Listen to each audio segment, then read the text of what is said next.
우리가 이틀 전 주일에는요, 다른 누군가로부터 듣는 성탄절 이야기가 아니라 예수님에게로부터 직접 듣는, 그때 예수님은 어떠셨나요? 어떤 마음이셨고 어떤 생각으로 오셨나요? 라고 하는 질문 앞에 시편 40편을 통해서 예언되어져 있고, 그리고 히브리서 10장을 통해서 또 반복되어 설명이 돼 있는 그 메시지를 통해서 예수님께서 이 땅에 오실 때 우리 사람은 의식을 가지고 뚜렷한 목적을 가지고 그것을 자각하는 마음으로 태어난 아기는 없잖아요. 커가면서 성장하면서 어떤 사람이 되고 싶다라고 하는 꿈을 크게 되고 또 그렇게 하듯이, 그러나 우리와는 달리 예수님께서는 분명한 목적, 우리를 위해서 대속적인 희생 제물로 내가 죽는다라고 하는 분명한 목적을 갖고서 이 땅에 오셨다라는 것을 확인했고요. 그리고 그 목적과 함께 본인이 그것을 이룰 수 있는 하나님으로서 또 사람으로서 속죄 제물이 되실 수 있는 유일한 분이시고, 또 완벽한 자라는 것을 또 자각하셨고, 그리고 그 일을 하는 수 없이 억지로 하신 것이 아니라 우리를 사랑하신 마음 가운데 충만한 기쁨으로 그 사명을 감당하셨다. 그 충만한 기쁨 가운데 이 땅에 오셨다라는 것을 우리가 배웠죠. 그래서 우리가 성탄절에 기뻐해야 될 특별한 이유는 예수님께서 기쁨으로 기꺼이 이 땅 가운데 오셨기 때문에 그분의 기쁨을 우리가 바라보면서 우리 또한 기뻐할 수 있는 것이라는 내용을 이틀 전에 살펴보았습니다. 오늘 설교는 예수님이 하나님으로서, 그리고 하나님의 아들로서 이 땅 가운데 오셨는데, 여기 우리가 좀 어떤 근거로 예수님을 하나님이라고 하는가, 어떤 근거에 의해서 예수님이 하나님의 아들이라고 하는가라고 하는 그 의문으로부터 성경을 근거로 해서 답을 얻는 그런 과정으로서 설교가 이어지게 됩니다. 항상 우리는 그 근거가 뭐냐, 그것이 항상 우리에게 필요하죠. 우리는 물론 그런 모든 하나님을 아는 지식은 믿음을 기초로 하고 있지만, 믿음은 이성과 추론을 배제한 맹목적인 신앙이 아니라 우리가 하나님의 말씀을 근거로 해서 이해되어진 것만큼 우리는 또 믿고 있기 때문에, 예수님께서 이 땅 가운데 오셨을 때 하나님의 아들이시다, 그리고 그분은 하나님이시다라는 그 믿음의 고백을 우리가 왜 해야 되는지, 어떤 근거로 성경은 그렇게 말하고 있는지에 대해서 우리가 살펴보는 시간을 가지려고 합니다. 물론 이 설교는 지금 전체 우리 초등학생들 또 중고등학생 같이 예배를 드리고 있기 때문에 우리 자녀들한테는 조금 딱딱할 수는 있어요. 그러나 진지한 마음을 가지고 또 진리를 사모하는 마음을 가지고 이 설교를 잘 쫓아온다면 여러분들도 충분히 이해할 수 있고 들을 수 있는 그런 내용입니다. 마태복음 첫 장은 예수님의 족보로 시작이 되어집니다. 그리고 곧 이어서 예수님의 탄생의 이야기가 소개가 되어 있습니다. 족보를 제외한 마태복음 1장에 아브라함과 다윗의 자손 예수 그리스도의 계보라라고 하는 이 1장 1절부터 시작되는 족보를 제외하고 가장 시작되는 첫 그 구절은 마태복음 1장 18절입니다. 마태복음 1장 18절 말씀 같이 읽겠습니다.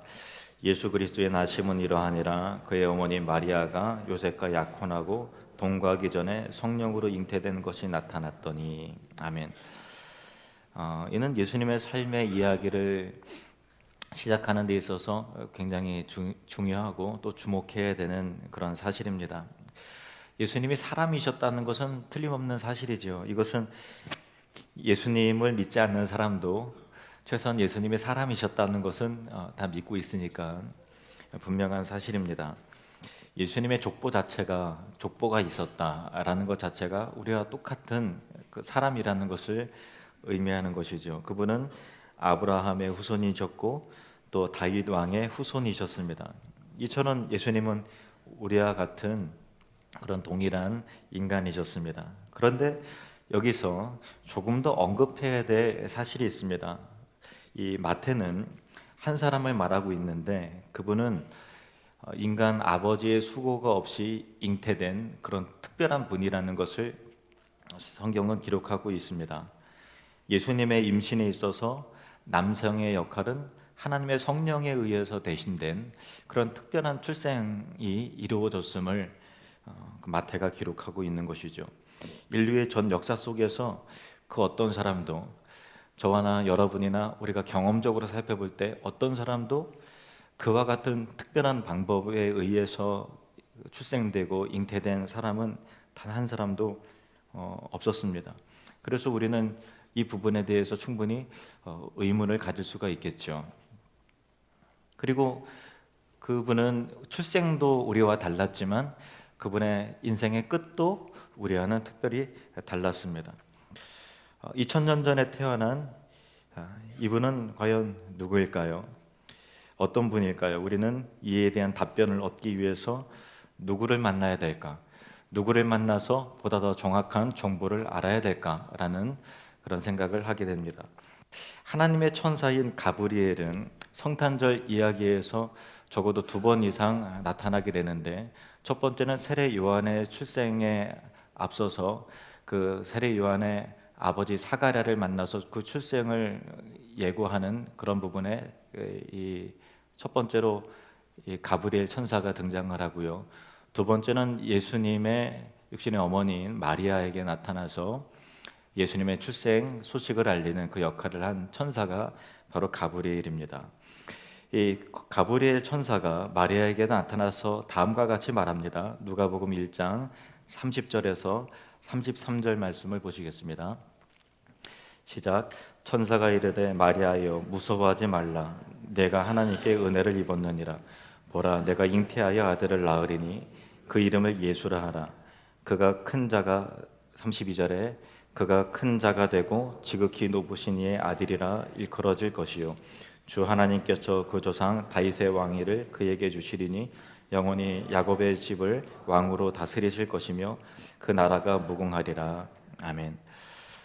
이 선포가 담겨져 있는 내용은 처녀인 마리아에게서는 너무나 큰 그 충격적인 내용이었을 것입니다. 자신은 천한 사람이지만 태어날 아들은 위대할 것이라는 그런 사실과 태어날 아들이 다윗의 왕위를 이어받아서 그 나라를 통치하게 되리라라고 하는 그 놀라운 그 예언적 메시지는 너무나 그 심장이 떨릴 만한 그런 충격적인 내용이었습니다. 하나님이 다윗 왕에게 내 후손을 통해서 내가 너에게 후손을 주어서 그 후손을 통해서 내 나라를 영원토록 보존하게 할 것이다라고 하는 약속의 말씀을 다윗 왕에게 하셨다는 것은 여러분 그전 설교들을 통해서 여러분은 이미 이해하고 있을 것입니다. 그러나 그것은 그때는 이루어지지 않았고요. 마리아가 살던 그 시절에는 다윗 왕가는 이미 쫓겨났고 이방인들이 이스라엘을 통치하고 다스렸던 다윗의 혈통이라는 것이 별로 의미가 없는 그런 시대였습니다. 마치 예를 들면은 우리나라가 일제 강점기가 시작이 됐을 때 조선 왕조의 그 혈통이 그 당시에 무슨 의미가 있었겠습니까? 이미 맥이 끊겨서 아무런 힘을 쓰지 못했던 그런 당시와 마찬가지로 예수님 당시에 다윗의 혈통, 다윗의 후손이라고 하는 것은 왕이 계속 이어져 있는 상황이 아니기 때문에 어떤 의미가 있는지 우리는 여기서 의문을 가질 수밖에 없게 되는 것이죠. 가브리엘이 마리아에게 그녀의 아들이 다윗의 왕위에서 이제는 다스리게 될 것이고 그 말한 것이 사실이라면 이스라엘의 오랜 기다림, 언젠가 메시아가 와서 다윗 왕의 후손이 와서 우리 나라를 새롭게 할 것이다라고 하는 그 기대에 부합하여서 그 모든 고통은 이제 끝난 것이나 다름이 없었습니다. 그들의 메시아가 온 것이었죠. 마리아의 이 장래 아기가 바로 그 메시아였다라는 것입니다. 이 모든 것이 놀라웠습니다. 그러나 무엇보다도 가브리엘이 언급한 것 중에서 더 깜짝 놀라야 될 만한 사실이 있습니다. 가장 놀랍고 믿기 힘든 것은 그 아이가 지극히 높으신 자의 아들이라는 그런 사실이었다는 것입니다. 이 정확한 정황을 모른다면 여러분들이 지금 이 설교를 들을 때 주의하셔야 될 점은 정답을 이미 잠깐 내려놓으셨으면 좋겠어요. 틀림없이 예수님은 하나님의 아들이시고 또 하나님이셔라고 하는 정답을 내려놓고 이 말씀이 의미하는 것을 순수한 마음으로 쫓아가다 보면 예전에 느끼지 못했던 진리들을 발견하게 될 것입니다. 정확한 정황을 모른다면 사람들은 지극히 높으신 아들이라고 하는 표현을 하나님에 의해서 특별한 임무를 이루기 위해서 하나님에 의해서 선택된 특별한 사람이라고 하는 최소한의 의미 정도로 여러분들은 아마 이해하게 될 것입니다. 이런 식으로 받아들이는 것은 고대 이스라엘 사람들에게는 익숙했습니다. 고대 왕들도 지극히 높으신 자의 아들이라고 하는 그런 칭호가 붙여졌기 때문에 여러 다른 왕들과 같이 그냥 하나님에 의해서 선택된 그런 특별한 사람, 특별한 위대한 인물이 출생하려나 보다 이렇게 생각할 수도 있는 것이죠. 그러나 이 말씀은 인간 아버지가 없는 마리아의 임신과 관련해서 고려해 볼 때 출생된 아기는 육신의 아버지가 없는 상태죠. 그래서 지극히 높으신 자의 아들이다라고 할 때 그 지극히 높으신 자라고 하는 것은 하나님 자신이 그 아기의 아버지 되심을 의미한다라는 것입니다. 다시 말해서 이 아기는 이전에도 그리고 이후에도 존재하지 않았던 하나님의 후손이라는 것이죠. 우리가 마리아에게 가브리엘이 나타나서 선포하는 본문만을 본다 할지라도 그 약속은 충분히 놀라운 것입니다. 그러나 그것이 유일한 본문이 아닙니다. 신약 성경 전체가 예수님이 하나님의 아들이라는 것을 증거하고 있습니다. 우리는 예수님에 관한 베드로의 고백을 잘 알고 있습니다. 예수님은 제자들에게 자신이 누구인지를 물었습니다. 제자들은 각기 어떤 사람은 세례 엘리야라고도 하고 어떤 사람은 죽었던 세례 요한이 다시 살아났다고도 하고 어떤 사람은 예레미야와 같은 그런 선지자라고 이렇게 합니다. 할 때 예수님께서 물으셨죠. 그러면 너희는 나를 누구라고 하느냐? 이때 베드로가 대답을 했습니다. 마태복음 16장 16절 말씀입니다. 시작. 시몬 베드로가 대답하여 이르되 주는 그리스도시요 살아계신 하나님의 아들이시니이다. 베드로의 이 고백이 그의 관철로부터 나온 것이 아니고 하나님의 특별한 계시에 의해서 알게 된 사실이라는 것을 예수님께서 우리에게 시사하십니다. 마태복음 16장 17절 바로 이어서 이렇게 말씀하십니다. 예수께서 대답하여 이르시되 바요나 시몬아 내가 복이 있도다. 이를 내게 알게 하니는 혈육이 아니라 하늘에 계신 내 아버지시니라. 베드로는 하나님의 특별한 계시에 의해서 예수님이 하나님의 아들이시라는 것을 믿었고 그렇게 고백했다라는 것입니다. 베드로는 예수님이 단순한 사람이 아니시고 하나님의 아들이시라는 것을 정확하게 인식했었습니다.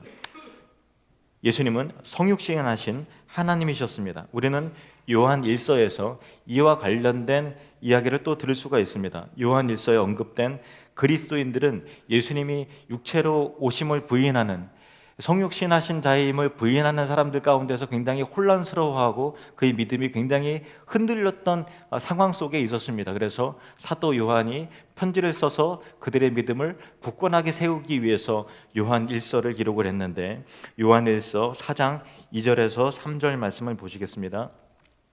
이로써 너희가 하나님의 영을 알지니 곧 예수 그리스도께서 육체로 오신 것을 시인하는 영마다 하나님께 속한 것이요 예수를 시인하지 아니하는 영마다 하나님께 속한 것이 아니니 이것이 곧 적그리스도의 영이니라 오리라 한 말을 너희가 들었거니와 지금 벌써 세상에 있느니라.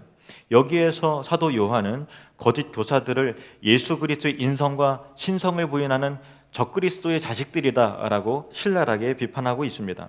그리스도인들은 예수님이 하나님의 아들이시다라는 것을 고백하는 자가 진정한 그리스도인이라는 것입니다. 그때 이후로 요한은 공식적으로 다음과 같이 말합니다. 요한일서 4장 15절 말씀 같이 읽겠습니다. 시작. 누구든지 예수를 하나님의 아들이라 시인하면 하나님이 그의 안에 거하시고 그도 하나님 안에 거하느니라. 누가 그리스도인입니까? 예수가 하나님의 아들이시다라는 것을 믿고 고백하는 자가 그리스도인이고 예수님이 하나님의 아들이시다라는 것을 부인하는 자는 그리스도인이 아니라는 것입니다. 이때 이후로 예수님은 하나님의 아들이시다라는 말이 그 이후로 어떤 사람이 진정한 그리스도인인가를 아닌가를 판단하는 공식적인 고백이 되었습니다. 가브리엘이 태어날 아기가 지극히 높으신 이의 아들이 될 것이라고 마리아에게 말하는 것은 곧 그 아기가 하나님의 아들이심을 선언했던 그런 내용입니다. 우리는 또한 요셉에게 나타난 천사의 이야기를 또 들어볼 필요가 있습니다.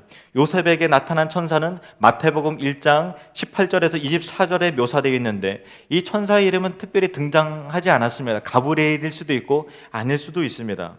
그러나 분명한 것은 요셉에게 다음과 같이 말하기에 온 천사였다라는 것이 분명합니다. 마태복음 1장 20절에서 21절 말씀 보시겠습니다. 같이 읽겠습니다. 시작. 이 일을 생각할 때에 주의 사자가 현몽하여 이르되 다윗의 자손 요셉아 내 안에 마리아 데려오기를 무서워하지 말라. 그에게 잉태된 자는 성령으로 된 것이라.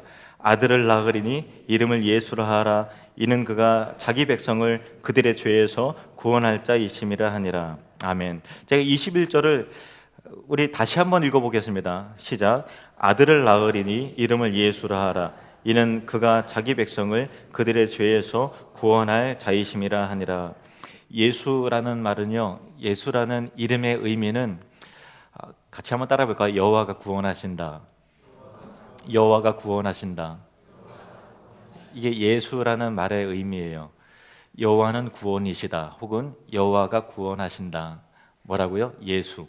예수라는 말의 의미가 여호와는 구원이시다, 여호와가 구원하신다라는 의미를 가집니다. 이것은 구원이 하나님께로부터 속하였고 하나님께로부터 나온다라는 진리죠. 여러분, 사람이 사람을 구원할 수 없습니다. 구원은 하나님께서만 하실 수 있습니다.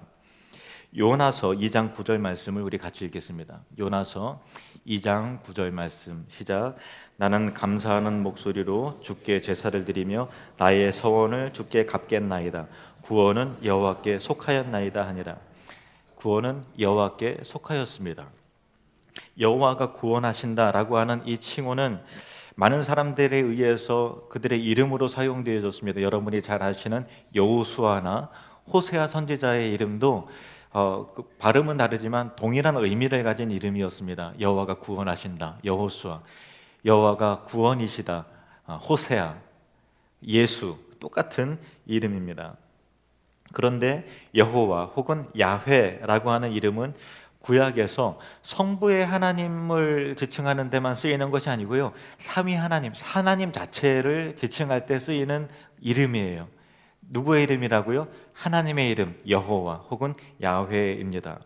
삼위 하나님에게 모두에게 적용되는 이름이에요. 기억하십시오. 이 부분이 중요합니다. 여호와 이름은 삼위 하나님 모두에게 적용되는 이름입니다. 천사가 요셉에게 아들을 낳게 될 텐데, 요셉에게 나타나서 너가 아들을 낳게 될 텐데, 아직 약혼만 상황이에요. 아직 그런 상황 속에서 그 이름을 예수라 하라는 것은 한 아기가 태어나는 이 사건이 여호와 하나님이 구원하시는 사건이라는 것을 밝힌 것이에요. 그러니까 이름을 예수라 하라는 것은 이 아기가 여호와가 구원하시는 사건을 의미한다라고 하는 의미에서 이 아들의 이름을 예수라 하라라고 말씀하셨다라는 것입니다. 그리고 천사는 곧바로 아기에 관해서 그가 자기 백성을 그들의 죄에서 구원할 자이심이라라고 말했습니다. 그가 자기 백성을, 그라는 것은 누구를 말하는 것입니다? 말하는 것입니까? 그 아기를 말하는 것입니다. 그 예수를 말하는 것. 그가 자기 백성을 그들의 죄에서 구원할 자이심이라라고 말합니다. 당연히 아기를 말하는 것이죠. 그 예수가 자기 백성을 그들의 죄에서 구원할 자라는 의미입니다. 그러면 예수는 누구입니까? 여호와이십니다. 다시 말해서 하나님이시라는 의미입니다. 요셉을 향한 이 계시의 말씀은 마태의 설명에 의해서 확증이 됩니다. 마태는 이 계시가 하나님이 이사야 선지자를 통해서 주신 예언을 성취하기 위해서 주어진 것이라고 분명히 말씀하고 있습니다. 이사야 7장 14절 말씀을 보시겠습니다. 이사야 7장 14절 말씀 시작. 그러므로 주께서 친히 징조를 너희에게 주실 것이요 보라 처녀가 잉태하여 아들을 낳을 것이요 그의 이름을 임마누엘이라 하리라. 그의 이름은 뭐예요? 존재라는 거예요. 그의 존재는 임마누엘이다. 임마누엘은 무슨 의미입니까? 마태복음 1장 23절 말씀에 그 의미에 대해서 말하고 있습니다. 같이 읽겠습니다. 시작. 보라, 처녀가 잉태하여 아들을 낳을 것이요 그의 이름은 임마누엘이라 하리라 하셨으니 이를 번역한즉 하나님이 우리와 함께 계시다 함이라. 처녀가 잉태하여 하나님의 아들을 낳을 것인데 그의 이름은 임마누엘, 즉 하나님이 우리와 함께 계시다. 다시 말해서 예수님은 우리와 함께 계시는 하나님이시다라는 그런 의미에서 처녀가 잉태하여 아들을 낳을 것인데 그 이름을 임마누엘이라 하라. 그 아들이 하나님이시다라는 그런 의미입니다. 그러면 이쯤에서 여러분들은 다시는 혼란스러워질 수 있을 것 같아서 말씀을 드립니다. 왜냐하면 하나님의 아들이라고 했는데 왜 여기서는 또 하나님이라고 하는가라고 하는 부분에 대해서 혼란스러워 하실 것 같습니다. 당연합니다. 혼란스러운 것이 너무나도 당연한 거예요. 이사야 9장 6절에 우리가 갖게 되는 혼란스러움에 대해서 말하고 있습니다. 이사야 9장 6절 말씀입니다. 이는 한 아기가 우리에게 낳고 한 아들을 우리에게 주신 바 되었는데, 한 아들, 하나님의 아들이 우리에게 주신 바 되었는데 그의 어깨에는 정사를 메었고 통치의 권세가 있으시다는 의미입니다. 그의 이름은 기묘자라, 놀라우신 분이라는 거죠. 모사라, 지혜로운 조언자라는 뜻입니다. 그분은 전능하신 하나님이다. 하나님의 아들이신데 그분은 또한 하나님이시고 또한 더 놀라운 것은 영존하시는 아버지라, 평강의 왕이라 할 것임이라. 하나님의 존재 자체가 이와 같이 너무나 신비스러워서 우리는 그 하나님을 일컬어서 삼위일체 하나님이다라고 그렇게 말로 표현을 하는 것입니다. 한 천사가 베들레헴 근교에서 양을 치고 있는 목자에게 또 나타났습니다. 이 천사는 다음과 같이 말했습니다. 이 천사는 누가복음 2장 10절에서 11절 말씀에 천사의 메시지가 나타나 있습니다. 누가복음 2장 10절에서 11절 말씀 같이 읽겠습니다. 시작. 천사가 이르되 무서워하지 말라.